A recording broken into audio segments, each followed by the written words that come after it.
Coming up on the show, critical time may be lost if you're having a heart attack while waiting on a MARTA train. We're going to look at why defibrillators are being kept out of reach of people at some stations. Also, we're going to look back 50 years at a campaign called Save the Fox. We'll talk about that coming up and find out why a TV personality with deep Atlanta roots is coming to help young kids or young people develop skills to start a new career. This is The Take. Let's get it.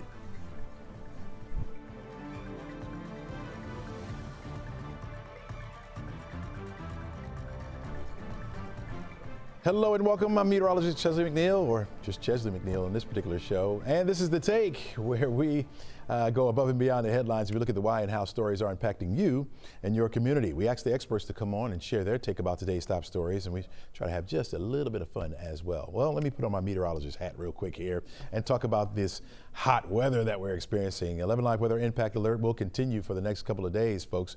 Yeah, we're looking at today and tomorrow. High heat, high humidity will lead to temperatures feeling like the triple digits out there, so you want to make sure you hydrate and stay indoors if you can, or take as many breaks as you can if you have to work outside. 91 degrees will be our high temperature, or our temperature by noon. The high today, 98. 99 is the record. We could get that high and maybe tie it or even break it, 100. We could do it. The winds will be light today as well. So yeah, it's going to be a hot one out there, folks. So make sure you take the necessary precautions you're going to need to. Extended outlook shows another day tomorrow with the heat and humidity. In fact, we have a heat advisory for today and tomorrow. That heat advisory kicks in at 1 o'clock today and will last through 8 o'clock on Wednesday. We'll see those temperatures going down just a little bit as we head through the rest of the work week and into the weekend, but we'll have a chance for scattered showers and thunderstorms each and every day next week. A reminder for you, I want to make sure you get all those live updates you need. You can do it on your time. Weather Impact 24/7 right here on 11Alive Plus. So make sure you get that, folks. MARTA's recent decision to move several life-saving defibrillators out of public reach has sparked fresh debate about balancing security with urgent medical access, as sudden cardiac arrest survival depends on every second, every minute, folks. Some folks want to know if the trade-off makes sense for public health. With us right now is Dr. Marcus Brown. He's a cardiologist, and he is the past board president for the American Heart Association Metro Atlanta. Dr. Brown, welcome to the show. Good morning, Chelsea. Thank you for having me. Hey, man, good to have you on here. Let's start off with this, with how critical time is when someone's having a heart attack and you got to get to a defibrillator. Yeah, it's very critical, Chelsea. You know, cardiac arrest, I should say out of hospital cardiac arrest actually occurs in 350,000 people a year. And every minute is actually critical. Only about 10% of people actually survive cardiac arrest. And for every minute you're without CPR or without a defibrillator, your chances of survival drops 10%. So having a defibrillator accessible quickly is very critical. So what's your take on having it behind a glass case or whatever, where police have to remove it first if somebody's having a heart attack? What's your take on that?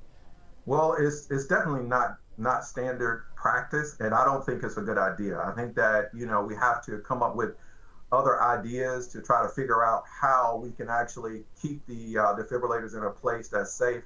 From reading the article, I think MARTA is doing it because of the theft of the actual defibrillators. So I think it just, rather than locking them up and, requiring an officer to come and unlock it, we need to come up with some other sensible ideas, maybe putting an alarm on it. So when people open it up, or putting it in a really, really high traffic area to try to decrease the chances of it getting stolen. But I don't think it's a good idea to actually have it locked up because, again, that could take several minutes to actually get an officer to come and unlock it and get the AED. And again, every minute matters. Yeah, and so MARTA had made a statement on this, is saying that it makes more sense that they be housed in a staffing office or readily available than missing entirely due to theft. Is this something new? Have you heard of this? Why would people would they take defibrillators? Why would they steal them? I have no idea. This is my first time hearing it. I couldn't imagine somebody stealing it and going to a pawn shop and actually saying I have an AED here. They are, they do have value. The cost of an AED is about $1,800 to $2,000. Wow. So I'm not sure, when people steal them exactly what they're doing with them. So this is the first time that I've actually heard of it. Yeah, it seems strange that people would take those, maybe one in their house or something like that. What advice would you give leadership at MARTA to combat this and to help out what we would need crucially if somebody had a heart attack? Yeah, I think first of all, discussing it with, a body like the American Heart Association, creating a roundtable so we can actually have meetings, educate MARTA on how critical it is to have AEDs accessible, and then try to come up with some other viable solutions. Like I said, putting a camera there, putting an alarm on it, putting the AED in a high traffic area to try to decrease and discourage theft. But I think just simply saying we're going to remove them, I don't think is good for the public. All right, Dr. Brown, we get into a situation where somebody's having a heart attack, there's no AED there. What should we do? So the first thing you should do is call 911. And if you have someone who is in cardiac arrest, who's not breathing, doesn't have a pulse, start CPR. This is something that the American Heart Association actually pushes. It's easy to learn CPR. You can go to the American Heart Association website to learn. But definitely, if someone is collapsed and not breathing, doesn't have a pulse, you should start CPR. And if there's an AED available, you want to ask for the AED. Again, CPR and using the AED can double or even triple somebody's chances of survival from a cardiac arrest. So do you think a death could lead MARTA to change their policy on this, sadly? Well, from what I was reading, I think that MARTA should be aware of how important AEDs are, because I think that a couple of MARTA police, a few years ago actually saved a couple of people's lives using the AEDs that are there. So they should know, that there's value there because lives have been saved by them. Yeah. So we'll see. We'll probably have you back on the show, I'm sure, especially if an incident takes place. Really appreciate you joining us for today, Dr. Brown. Absolutely. Glad to be here. All right. Take care. Have a good one. Take care. You too. All right, folks, don't go nowhere. You're watching The Take. Coming up on the show, we're going to talk to NBC Washington correspondent Alice Barr and get the latest on the conflict between Iran and Israel.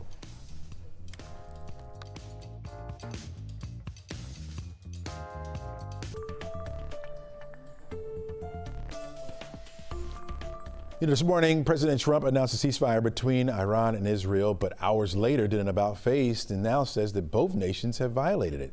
Let's bring in Washington correspondent Alice Barr. Alice, it sounds so confusing. Where is the ceasefire sitting at this hour? Well, Chesley, it looks like there's been another reversal, and President Trump now says the ceasefire between Israel and Iran is in effect, and that Israel is not going ahead with a planned attack on Iran that had kind of spurred the appearance that this was veering off course. Israeli Prime Minister Benjamin Netanyahu's office confirmed Israel refrained from further attacks following a Trump-Netanyahu phone call on Air Force One, directly following some pretty tough comments that President Trump made right before getting on board, where he said he was very unhappy with both sides, that both had violated the ceasefire agreement, and he even dropped the F word and said that they'd been fighting for so long that in essence they just didn't know what they were doing anymore, and he said he was going to try to get things back on track. And according to what he's saying and what the Israeli Prime Minister's office is saying, that does appear to be the case, that we're not going to see those strikes. And the way this all kind of played out is that Israel accused Iran of violating the ceasefire agreement with some missiles that launched toward Israel after apparently the timing, but didn't actually hit any targets. Iran denied breaking the ceasefire at all, but Israel was going to respond to that with, they said, forceful attacks, powerful attacks in the center of Tehran. And that is what has been stopped after that phone call between Israeli Prime Minister Benjamin Netanyahu and President Trump. The president said that those planes were turning around and were not going to strike those targets in Tehran. That's really what seemed to be setting this on a path toward escalation. Thankfully, we're not seeing that right now. Absolutely. And Alice, how much leverage does the president really have realistically at this stage in the process? It seems to be a lot, given that those planes apparently were on their way to drop bombs in Tehran, according to at least President Trump's telling of it. And that did not happen after a phone call between President Trump and Prime Minister Netanyahu. And the Netanyahu office said that President Trump voiced his deep appreciation for Israel in that call and everything that they've done in degrading and maybe, coming close to destroying Iran's nuclear program throughout this 12-day conflict, which of course was punctuated by U.S. strikes on Iranian nuclear targets over the weekend. But you can imagine perhaps the way that conversation would have gone to the question of how much influence does President Trump have. He could easily say, we helped you guys out in a pretty big way with those strikes on the Iranian nuclear sites that only the U.S. had the bombing technology to do. And, and then President Trump certainly wanted this foreign policy win of being able to say, okay, we went in, we went out, we executed those strikes, and now there's a ceasefire. And he was clearly unhappy that seemed to be unraveling before our eyes this morning. And so having that phone call with the prime minister, maybe he was able to exert a little bit of authority given kind of the IOU that he may think that Netanyahu owes him right now. Mm-hmm. President Trump now on his way to the Netherlands for a historic 2-day NATO summit. Do we expect any negotiations taking place there to try to resolve or at least cool down this crisis? Yeah, I do think that this is going to now take center stage. It wasn't supposed to be a focus there. It was supposed to be really focused on Ukraine and Russia and trying to end that conflict. But we have heard since the ceasefire discussions have been sort of percolating throughout the morning, we have heard some other countries talking about putting some pressure on Israel to end the war in Gaza, taking this moment, Qatar, which was involved in brokering this ceasefire, apparently Qatar adding its voice to say, let's move on now to ending the fighting in Gaza. And the Israeli hostage families that still have some 50 hostages that are held in Gaza, they have added their voices this morning saying that basically taking this moment, not taking advantage of this moment of having degraded and brought about a ceasefire in Iran to then bring about a ceasefire between Israel and Hamas in Gaza would be a waste of this moment. Gotcha. All right, Alice Barr, thank you so much for your insight and have a great day. All right, folks, plenty more stories for you coming up. Plus, what's the status of Georgia becoming home to the next NHL team? We're going to have the latest for you coming up. Stay right there. Welcome back to the show. We're a little more than 100 days away from the start of the next National Hockey League season. And once again, it will not include a team right here in the metro area. But two groups are hoping to bring the program back here to the Peach State. Here now with us is Vernon Krause. He's developer of the Gathering at South Forsyth and coming. Mr. Krause, welcome to the show. Thank you very much. All right, your group. Appreciate you having me on. Oh, absolutely. Your group cleared a major hurdle earlier this month when the Board of Commissioners there signed off on the final agreements there. How soon before the cranes and the shovels would come out? Well, Chesley, we are continuing our preparations, our pre-construction preparations, and we're ready to move this project from a vision to reality. We are grading our site, and in the next, hopefully in the next 30 days, we'll be meeting with Commissioner Bettman to present our package and try to convince him that we have the perfect location for an expansion franchise. Speaking of the perfect location, why do you think an NHL team would work in Cumming? Well, we've done a lot of research, and Atlanta, the greater Atlanta area is the largest city in the United States without an NHL franchise. And while it has not succeeded twice in the past, we think we have the perfect location and the perfect team put together to be very successful. Mm-hmm. Mm-hmm. Well, as we stated earlier, there are two pitches for an NHL team right here in the ATL. Earlier this month, the city of Alpharetta hired a law firm and commissioned a feasible study to present a proposal at North Point Mall. What's the challenges that you go through with another site trying to go for the same thing you're going up for? Well, I think that we just stay focused on what we're doing. We believe that we have the perfect location. We're right up 400. There's a plan in the future, the state, for the largest infrastructure project ever to bring managed lanes that will come right to our front door. So we take our competitors seriously, but we believe we have the best project. Gotcha. Is it hockey or bust for you, or do you think that you can survive without a pro hockey team? Well, I think the project would survive without a hockey team, but I'm not a developer. I'm very interested. The driving force behind this project is to get the NHL back to the greater Atlanta area. Is there a possibility, you mentioned them as competitors, is it a possibility that the two of you all could work together to get a team here? Well, that has never been, we're focused on, singularly focused on what we're doing. I got you. All right, so what's next for the gathering? Well, I think that a lot rests with our meeting with Commissioner Bettman. I think that those that have listened closely have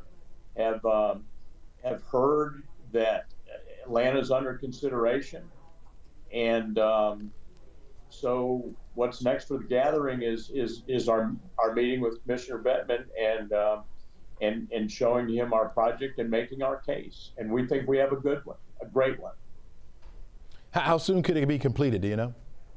Well, I think we could be ready for the 2028 season, which is 3 years from now. We'd have to get started pretty quickly, but like I say, we've done a lot of preliminary work and we're ready to go. All right, sounds good. Vernon Krause, thank you so much for joining us, and hope it all works out. Okay, thank you, Chesley. All right, appreciate it. No Bye-bye. problem at all. All right, plenty more stories for you coming up, folks. Plus, do you believe that in-store music has an effect on how much you spend at the store? We're going to discuss that coming up. You don't want to miss it. All right, welcome back to the show. Pets are the new kids. That's what they say now. Americans are spending like it as well, fueling a pet industry that's booming with hidden downsides. Welcome to the show now. Friend of the show, consumer expert Morgan Ward. How you doing? Good morning, Chesley. I'm well. How are you? I'm doing pretty good. Let's talk about this, because I have students who tell me they would not want to have children, but they're willing to spend a lot of money on pets. What's going on with America now with pets?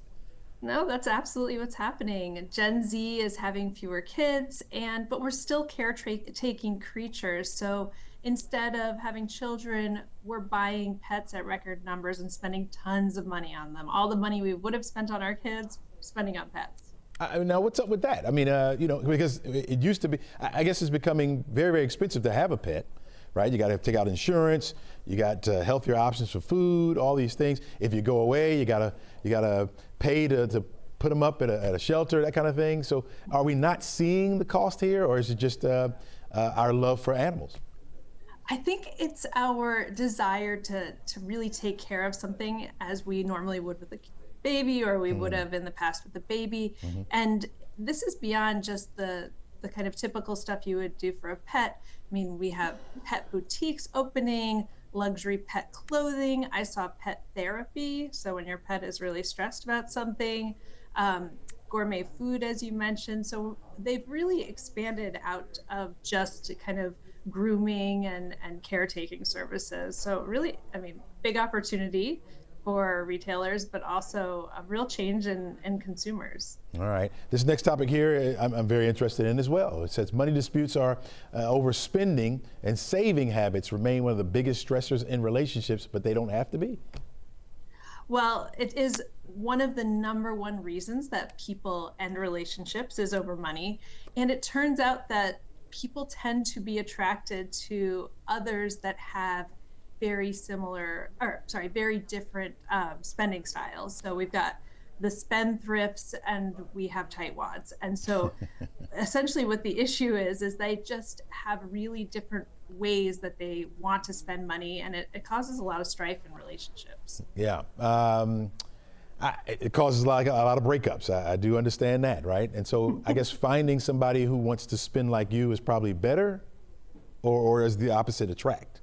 Yeah, compatibility is actually better in this domain. So agreeing in the way that you'd like to spend money, because actually for spendthrifts, they enjoy spending money sort of without thinking in advance, so in a fun way. But tightwads feel real physical and emotional pain when they have to spend money that they weren't planning to spend. So, it really causes a lot of trauma in relationships. And actually, one thing that happens is there's a lot of hiding of financials. Absolutely. Now since you're talking about spending, you're finding out that in-store music can shape how you spend money and how long you stay in stores? Yep, you actually mentioned it last week, and I thought this is a great and important topic. But yes, one of the ways that we are unaware that we are being influenced in retail stores is through music, and there's lots of other ones as well. But higher tempo music causes us to feel and rationalize less when we're making decisions. So it sort of speeds us through the shopping process, so to speak. Sounds good. All right, Morgan Ward, thanks so much for joining us. Thanks for that insight. I love talking to you, especially when it comes to relationships. We have to do more of that. Okay, we'll do it. All right, take care. All right, folks, you are watching The Take. Can you imagine Atlanta without the Fox Theater? Could have been the case a little while ago. Yeah, we're talking about the Save the Fox campaign. It's been 50 years. We're going to get a check-in on it coming up. Don't go anywhere. Well, welcome back to the show. Originally intended as a lavish shrine for the Shriners, Atlanta's Fox Theater became a premier movie palace and then later a performing arts venue. But by the early 1970s, the Fox Theater fell into despair and was actually slated for demolition.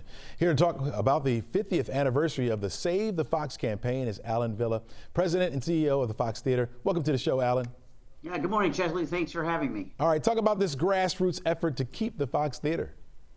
Well, it was amazing. So 50 years ago, there was a demolition permit issued for the theater, and the community rose up and to save the Fox. And the community got together and they raised $3 million to purchase the theater and to get it on its feet. And kids collected pennies at schools. Kids had car washes. There was proms here. Fraternities, sororities participated. Even Leonard Skinner had a concert and donated proceeds to save this wonderful theater. Wow. Was it that it fell into despair as far as the infrastructure, or what was it? The theater is 4,665 seats. And, it had challenges even beginning right after the Great Depression. It opened up Christmas Day, 1929, just 2 months after the stock market crash. It did fairly well up until the 70s. And then finally, there was so much of the inner city community that left for the suburbs, there really wasn't a need for a theater of this size in downtown Atlanta. So the theater was in disrepair, and the owners made it be known to the commercial real estate community that they would tear the theater down in order for someone to purchase the property. Wow. And Southern Bell, the largest employer in Atlanta, was in the process of purchasing this theater, or at least the property, and we're going to tear it down.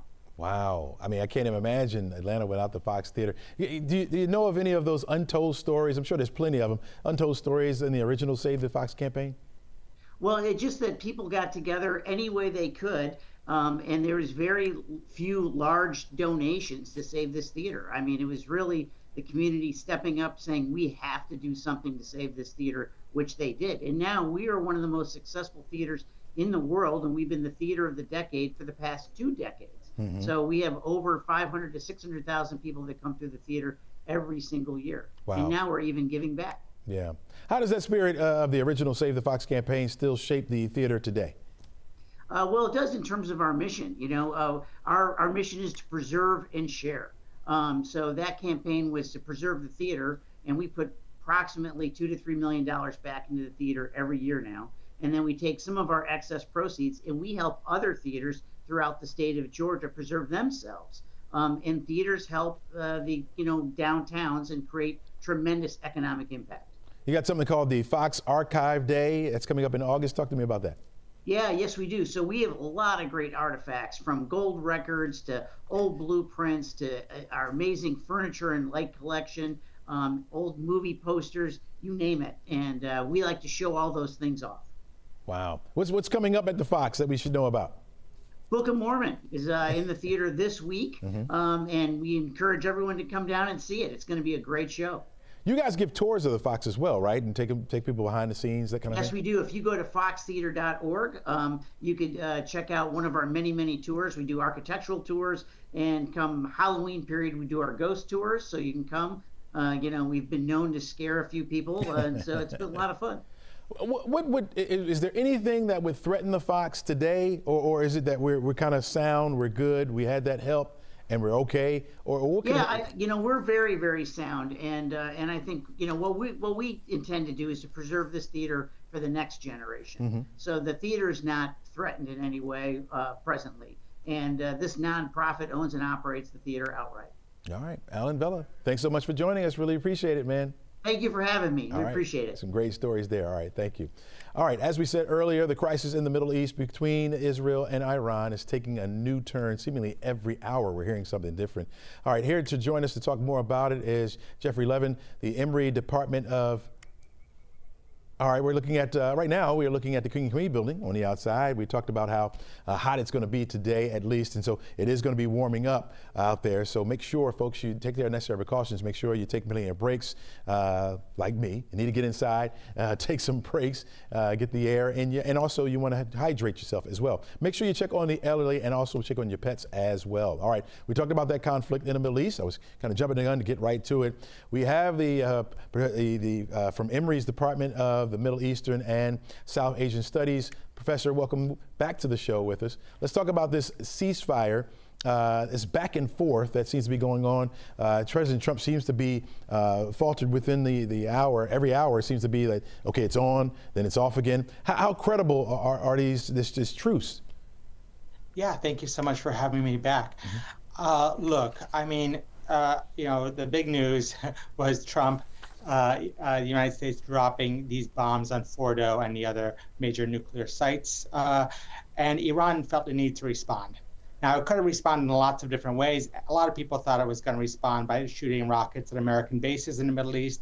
It did so, but it only shot a few rockets, and it even let America and Qatar and the neighboring countries know that these rockets were coming. Mm-hmm. So this wasn't meant to actually cause damage, and that was a sign that Iran wanted the situation to de-escalate. Wow. What conditions? I'm sorry. That Trump did as well. Mm-hmm. So the fact that multiple sides want this to de-escalate means that even though things are on very shaky ground, there's definitely a prospect for longer quiet. So what conditions would be needed to make it stable? Would it be considered stable? Yeah, I mean, look, there's signs that Israel wants a longer-term ceasefire out of this. There's only so much more that can be done by bombing at this point. Look, this was a major short-term victory for Israel and the United States. The question is the long-term capabilities of Iran. Its nuclear program are continuing, so you're going to need a diplomatic solution to fully get rid of that. The question is, are the three sides going to be on the same page? And our president is quite unpredictable. So we'll see what happens on that front. You're right about that. How did our involvement, getting involved in this, alter the dynamics of the conflict? Yeah, well, Israel launched a successful initial strikes, but Israeli bombs could not get to the heart of Iran's nuclear program. So whether through diplomacy or through using B-2 bombers to strike at these underground facilities, Israel needed American involvement to really make a serious dent in the program. Now, America dropped those bombs on these deep underground enrichment facilities. We don't know how much of these facilities have been damaged. We don't know how much was smuggled out, but we're talking about at least setting back the program a year. And that puts Israel in a position where it's more comfortable with the ceasefire than it would have been otherwise. Give us a sense of some of the other nations in this region and how they feel. And could another country pick a side and get involved? Yeah, I think everyone really wants to stand back. This is a very fragile situation. The good news is that multiple sides want to de-escalate. There's lots of apprehension, though. Look, America has bases, as anyone who has family in the military knows, America has bases in most of the countries in the region. Rockets were shot at a major U.S. base with 10,000 troops in Qatar. So there's lots of apprehension. what if one of these rockets hits civilian population in these countries? Will they get drawn in? Or the fact that they're hosting bases, is that going to be something that these countries are questioning, given American involvement in the region and the fact that that could turn things into targets? Look, things didn't go so badly thus far for American troops in the region. No one's been hurt. Let's just hope it'll stay that way. Mm-hmm. How much more narrow is the window for diplomacy now?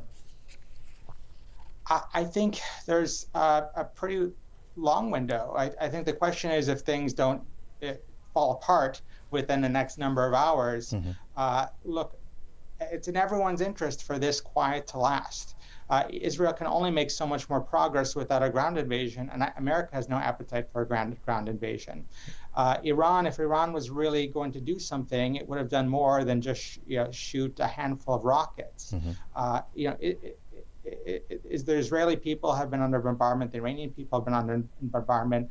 There's only so much that can really come of this. So I think the window is pretty big, but the question is what the President of the United States does with that window. Dr. Leven, if you were at the negotiating table, how would you resolve this crisis? Well, that's quite a question. I'd really take advantage of the fact that multiple sides here want to de-escalate. Iran is going to want to continue having at least civilian nuclear capabilities in terms of getting power plants. Israel doesn't want that. So the American leadership needs to find a way to sort of square that circle.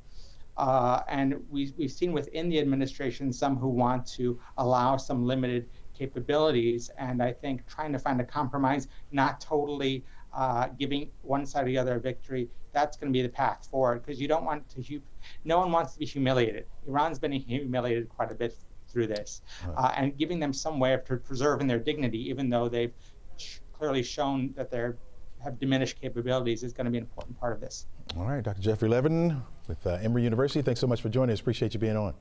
Thank you very much. All right, I'm sure we'll be talking to you soon as well. All right, folks, don't go anywhere. This is The Take. We'll be back right after this. All right, welcome back to the show. We thought there'd be a big step in helping cool off the oil market, but that may be out the window now. CNN's Marbel Aber joins us from the NASDAQ market site in New York. Good morning to you, Marbel.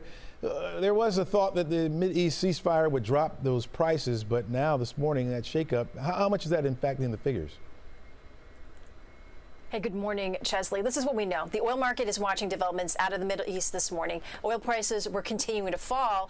This latest drop coming after President Trump announced a ceasefire in the Israel-Iran conflict. But there have been multiple media reports disputing whether or not Iran may have violated the terms, and that's slowed oil's fall this morning for a while. But analysts say if the ceasefire holds, it takes away the risk of oil production being disrupted. Iran is OPEC's third largest crude producer, and easing tensions will allow it to export more oil and avoid supply disruptions. The U.S. benchmark West Texas Intermediate crude had spiked to $75 a barrel late last week. This morning, it's trading down about almost 5% at $65.16 a barrel. Chesley.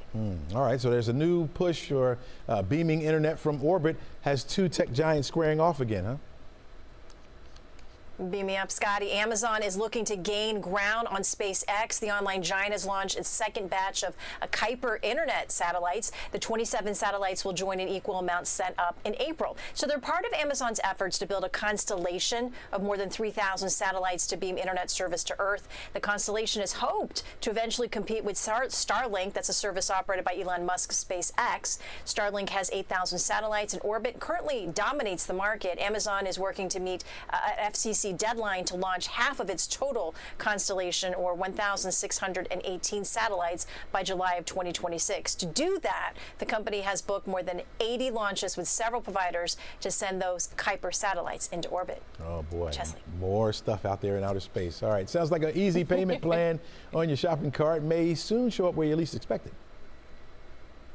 I'll tell you what, the popularity of buy now, pay later is soaring, and now those loans will soon be factored into your credit score. Credit factoring company or scoring company FICO says it will begin to incorporate data from the loans in its credit scores. FICO said the BNPL data will provide greater visibility into a consumer's repayment behavior, and that will help lenders make a more accurate overall evaluation of a consumer's creditworthiness. Now, in the past, the pay over time option has been used to purchase big ticket items, but with the rise in popularity of the loans growing. A number of consumers are using them to pay for necessities like, say, food. Data from an April Lending Tree report shows that 25% of such users have used the service to buy groceries. That was up from 14% a year ago. By the way, Chesley, if you haven't done it already, take a look at your credit report. The major credit agencies only track what's listed on their report. So check it out, annualcreditreport.com for free. I'm going to do that real soon, real soon. All right, before folks stock up on their holiday cookouts, they need to check out what's driving up the tab, right?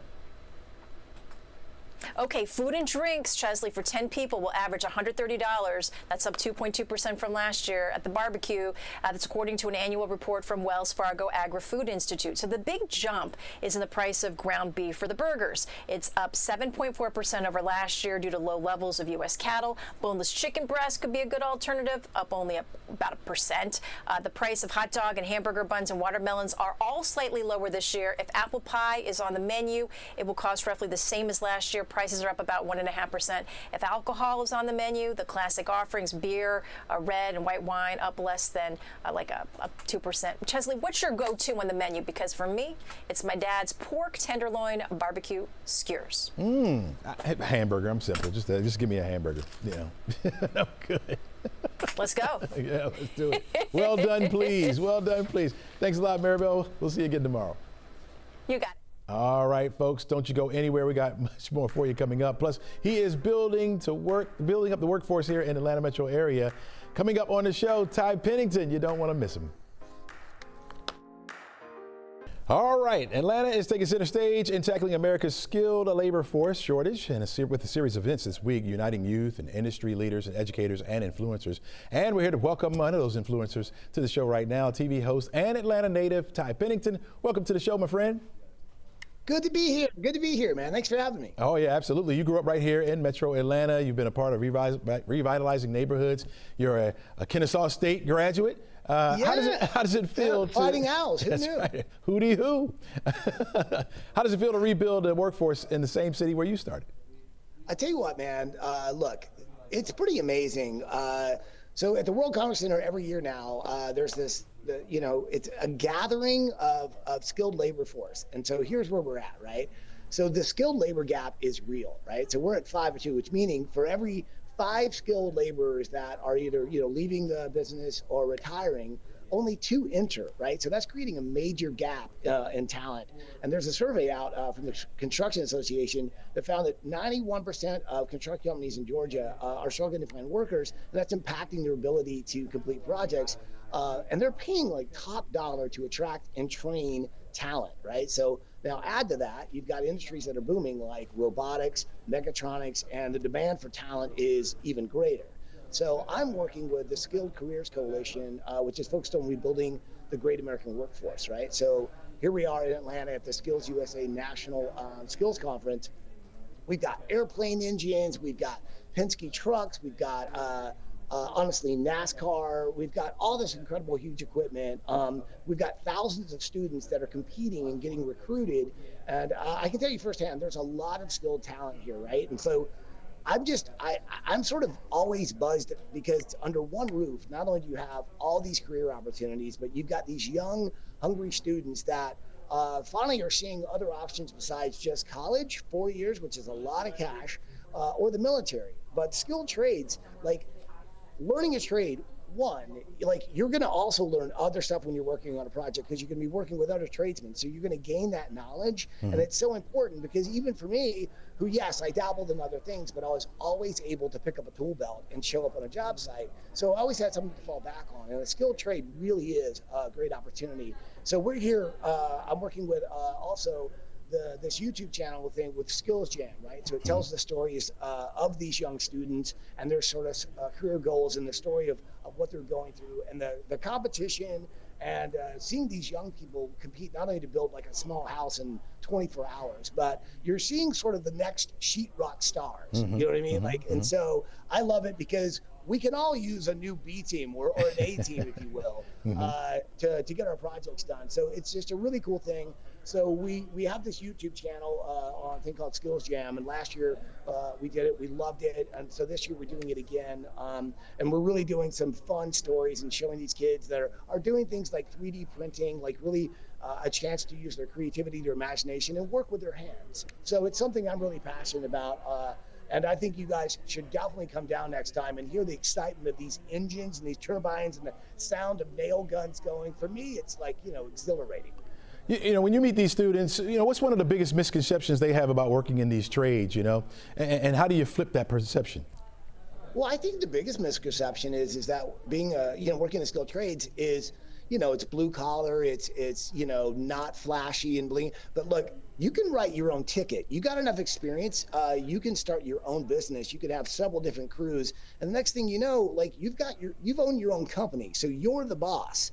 So I think that's really important too. I think the stigma of like being a skills trade as sort of like, lower class or beneath, someone has absolutely changed, because let me tell you, plumbers can make some cash.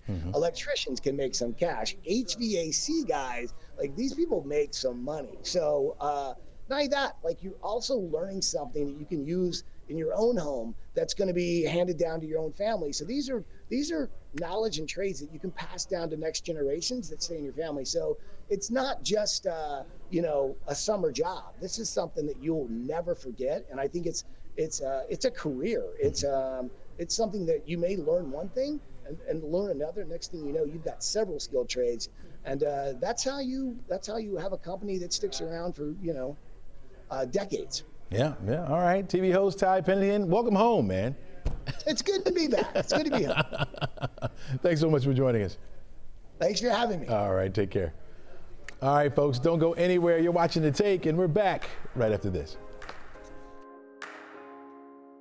Some like it hot, some like it hot. And if you like it hot, today will be your day. But be smart about it, folks. Don't spend a whole lot of time out there overexerting yourself on a day like this. 98 degrees is the afternoon high for today. 99 is the record. Certainly we could break that. But when you factor in the humidity, it's going to feel over 100, folks. So you definitely want to take breaks, drink plenty of fluid if you have to be out there. Now, a lot of us have to work outside, so be smart about it. Please, please, please. Tomorrow as well, we're looking at 96 for the afternoon high temperature, 40% chance for some scattered showers coming in the afternoon. And each and every afternoon after that, we'll have some scattered showers around. Temperatures will be in the low 90s, so it will stay hot around here.